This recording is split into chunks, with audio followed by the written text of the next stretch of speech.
Doncs el carilló és un instrument de música compost per campanes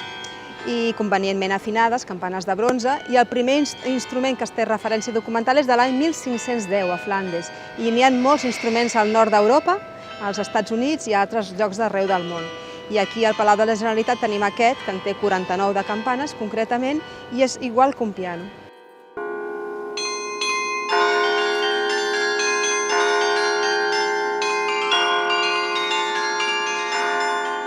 Va ser una petició de l'Oficina del Tricentenari d'aquí del Palau de la Generalitat,